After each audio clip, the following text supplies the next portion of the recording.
आज हम समझने वाले हैं वाक्य और उपवाक्य में क्या अंतर होता है और उपवाक्य के कितने भेद होते हैं। बस आप वीडियो में लास्ट तक बने रहिएगा। एक ही वीडियो में आपको उपवाक्य, वाक्य में अंतर और उपवाक्य के भेद अच्छे से समझ में आने वाला है। अब उपवाक्य को समझने के लिए कि उपवाक्य क्या होते हैं, इसे हम कैसे पहचानें, यहाँ पे मैंने 3 पॉइंट्स लिखे हैं। इन तीनों पॉइंट्स को हम यहाँ पे उदाहरण से समझेंगे। ठीक है, पहला है उपवाक्य। वाक्य का ही अंश में भाग होते हैं। सबसे पहले मैं आपको ये बता दूं, जो सरल वाक्य हैं, यहाँ पे मैंने तीनों वाक्य लिखे हैं, सरल, संयुक्त और मिश्र। सरल वाक्य में कोई उपवाक्य नहीं होता है, क्योंकि जो सरल वाक्य हैं उसमें एक ही उद्देश्य होता है और एक ही विधेय होता है और एक ही क्रिया होती है। मतलब एक ही सेंटेंस में कंप्लीट वाक्य खत्म हो जाता है।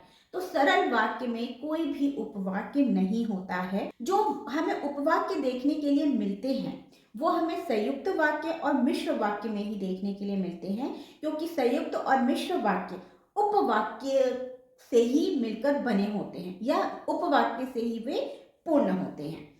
तो यहाँ पे मैंने संयुक्त और मिश्र वाक्य भी लिखा, सरल भी लिखा है। अब हम इसे समझते हैं। उपवाक्य वाक्य का ही अंश में भाग होते हैं। अब उपवाक्य, ये देखिए, हमने जैसा बोला कि सिर्फ संयुक्त और मिश्र में ही उपवाक्य होते हैं, तो हम यहाँ पे एक संयुक्त वाक्य का उदाहरण देखते हैं। गीता ने मेहनत की थी इसलिए वह प्रथम आई। ठीक है, अब ये जो कंप्लीट वाक्य है, पूरा जो कंप्लीट वाक्य है, ये दो उपवाक्यों से मिलकर बना है। पहला, गीता ने मेहनत की थी, दूसरा, इसलिए वह प्रथम आई। तो ये दो जो छोटे छोटे जो सेंटेंसेस हैं, यही जो छोटे छोटे सेंटेंस हैं, यही उपवाक्य कहलाते हैं।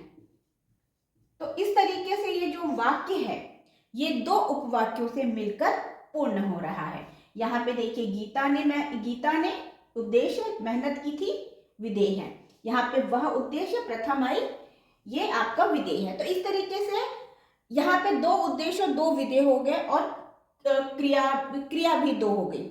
अब इसमें मैंने आपका दूसरा पॉइंट लिखा है, उपवाक्य में उद्देश्य विधेय तो होते हैं, पर कई बार वो पूर्ण अर्थ नहीं देते हैं और कई बार एक से अधिक उपवाक्य मिलकर बने होते हैं।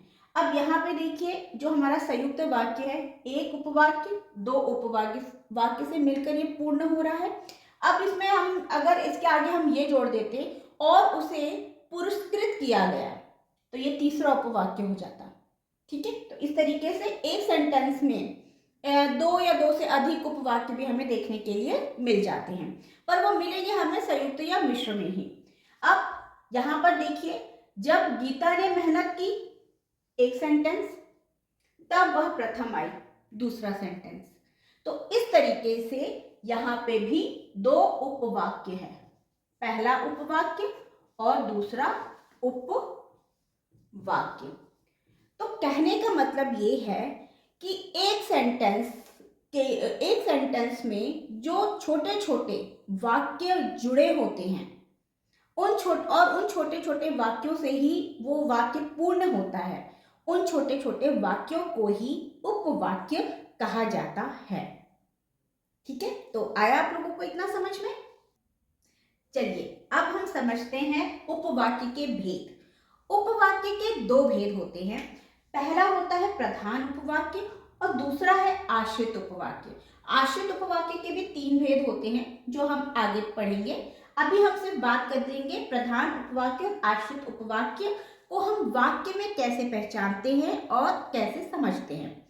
अब देखिए, यहाँ पर हम सबसे पहले संयुक्त वाक्य देखेंगे। संयुक्त वाक्य में प्रधान उपवाक्य और आश्रित उपवाक्य को पहचाना बहुत ही आसान है।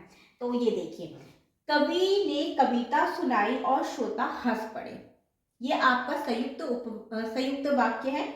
अब ये दो उपवाक्यों से मिलके बना है, ये एक उपवाक्य और दूसरा ये उपवाक्य। ठीक है, अब इसका जो पहला होगा संयुक्त वाक्य में, ये आपका कहलाएगा प्रधान उपवाक्य और जो आपका दूसरा पार्ट होगा ये कहलाएगा आपका आश्रित उपवाक्य। ठीक है, तो संयुक्त वाक्य में प्रधान उपवाक्य और आश्रित उपवाक्य पहचाना बहुत आसान है। पहला वाला पार्ट प्रधान और उसके बाद वाला पार्ट आश्रित उपवाक्य। लेकिन मिश्र वाक्य में ऐसा बिल्कुल नहीं होता है।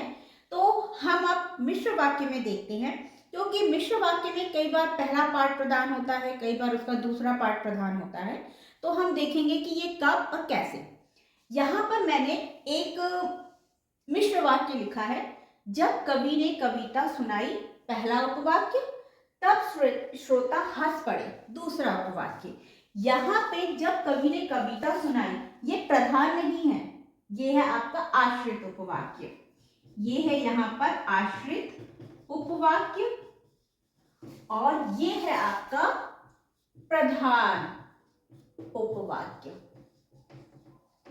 यहाँ तो बस मैंने आपको यहाँ पे ये समझाया है कि संयुक्त वाक्य में प्रधान उपवाक्य पहला और आश्रित दूसरा होता है, परंतु मिश्र वाक्य में ऐसा नहीं होता है। अब हम आगे देखते हैं कि मिश्र वाक्य में प्रधान और मिश्रित को हम कैसे समझें।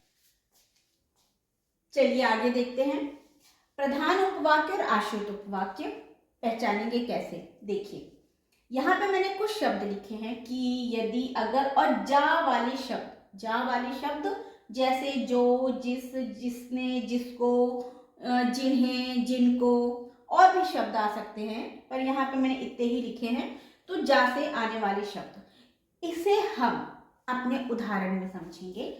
सबसे पहले हम की देखते हैं, की, ठीक है। राखी ने कहा कि कल छुट्टी है। की से जहां पर भी जिन मिश्रित वाक्यों में की आ रहा है, ठीक है, उससे पहले वाला जो वाक्य होगा वो आपका प्रधान उपवाक्य होगा और इसके बाद वाला आपका आश्रित उपवाक्य होगा हमेशा। की से पहले वाला हमेशा आपका प्रधान उपवाक्य होगा। अब देखते हैं हम दूसरे शब्द यदि, अगर और जा से शुरू होने वाले शब्द जैसे जो, जिस, जिन्हें, जिनको, जब। अब ये आपके इनको हम देखते हैं कि इसको हम कैसे पहचानेंगे। अब ये देखिए, ये भी आपका मिश्र वाक्य है। यदि तुम घर आती तो मैं भी आता। यदि तुम घर आते एक वाक्य, तो मैं भी आता दो उपवाक्य। ये एक उपवाक्य, ये दूसरा उपवाक्य। अब आप ये देखिए, जो यदि वर्ड है ये इसमें है। ये वर्ड, ये शब्द आपको जिस उपवाक्य में मिले वो आपका होगा आश्रित उपवाक्य। आश्रित, ये आपका आश्रित उपवाक्य है और ये आपका प्रधान उपवाक्य। अब इसके नीचे वाला देखिए, महेश ने जब पैसे कमाए तब घर खरीदा। अब ये बताइए, इसमें ना जब नहीं लिखा हुआ है, पर जा से शुरू होने वाला शब्द है जब भी। अब देखिए, जब कौन से उपवाक्य में आया हुआ है? जब महेश ने पैसे कमाए पहला उपवाक्य और तब घर खरीदा दूसरा उपवाक्य। अब आप देखिए कि जब कौन से उपवाक्य में आया है, इसमें, मतलब ये आपका आश्रित होगा और ये आपका प्रधान होगा। कहने का मतलब ये है कि ये वाले शब्द जिस उपवाक्य में आए वो आपका आश्रित उपवाक्य होगा और की से पहले अगर कोई भी उपवाक्य है वो आपका प्रधान उपवाक्य होगा। ठीक है, तो इस तरीके से आप मिश्रित वाक्यों में प्रधान उपवाक्य और आश्रित उपवाक्य बहुत ही आसानी से समझ सकते हो और संयुक्त में तो बहुत ही आसान है। पहला वाला आपका प्रधान उपवाक्य ही होता है। मिश्र में थोड़ा सा परेशानी थी, वो भी इन शब्दों ने वो भी आपकी परेशानी दूर कर दी। अभी हमने देखा कि प्रधान उपवाक्य और आश्रित उपवाक्य को हम वाक्य में कैसे पहचानेंगे। अब प्रधान उपवाक्य अगर एग्जाम में आया आप लोग आसानी से पहचान जाओगे, लेकिन अगर आश्रित उपवाक्य पूछा गया तो आपको आश्रित उपवाक्य के इन तीनों भेदों में से ही बताना पड़ेगा कि आश्रित उपवाक्य का ये कौन सा भेद है। तो चलिए अब हम आश्रित उपवाक्य के इन तीनों भेदों को ही समझेंगे। चलिए देखते हैं। यहाँ पर मैंने आश्रित उपवाक्य के इन तीनों भेदों को पहचानने के लिए कुछ शब्द लिखे हुए हैं। ठीक है, इन शब्द के माध्यम से हम बहुत ही आसानी से समझ सकते हैं कि आश्रित उपवाक्य का ये कौन सा भेद है। चलिए हम इसको उदाहरण में समझते हैं। शिक्षक ने कहा कि सभी को गृह कार्य करना है। अब शिक्षक ने कहा कि, यहाँ पे देखिए कि आया है। की के बाद वाला जितना भी आपका उपवाक्य होगा ये आपका आश्रित उपवाक्य का संज्ञा उपवाक्य होगा। संज्ञा उपवाक्य ये आपका होगा। तो ये आपका संज्ञा उपवाक्य है, तो ये नेचुरल सी बात है कि ये आपका प्रधान उपवाक्य हुआ। तो ये आपका प्रधान उपवाक्य है।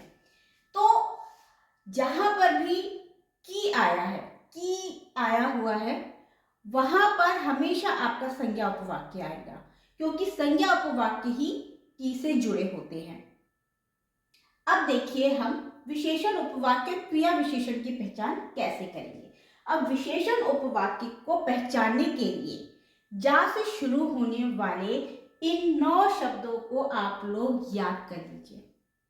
ठीक है, इन 9 शब्दों के अलावा अगर कोई दूसरा शब्द आता है तो वहां पर आपका क्रिया विशेषण उपवाक्य होगा।